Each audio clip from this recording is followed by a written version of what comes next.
السلام عليكم ورحمة الله وبركاته. معاكم عماد، وهنتكلم النهاردة عن كيفية عمل تسوية لحساب مورد باستخدام تي كود F-44 في برنامج الساب.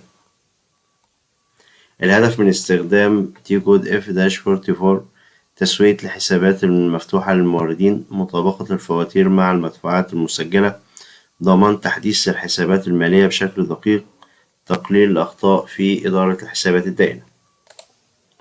وهنجرب مع بعض كيفية عمل تسوية أو كلير لحساب المورد بحيث يظهر معانا في كشف الحساب الفواتير المستحقة فقط. هندخل على كشف حساب المورد FBL1N، هنختار Open Item.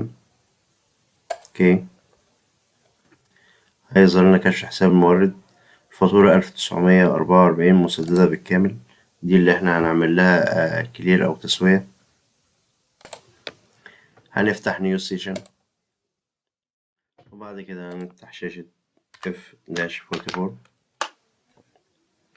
هنختار حساب المورد، الكليرنج ديت 29/1/25.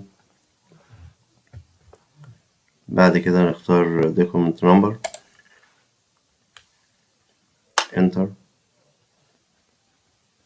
نروح كشف حساب المورد، نختار الدوكيمنت نمبر اللي احنا عاوزين نعمله كلير، كنترول واي عشان نختار الاتنين دوكيمنت نمبر ورا بعض، كنترول سيف. بعد كده هنروح لشاشة F-44، هنضغط كنترول في، الخانة التانية برضه كنترول في. بعد كده هنضغط بروسيس اوبن ايتم، انتر.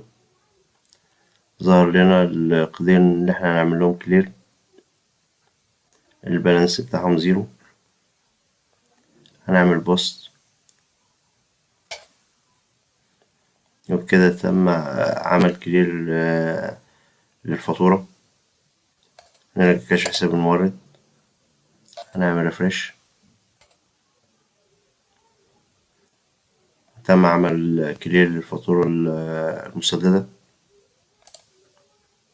ويظهر معانا في كشف الحساب الفواتير المستحقة فقط. وبكده تم عمل كلير لحساب المورد، وشكرا لك.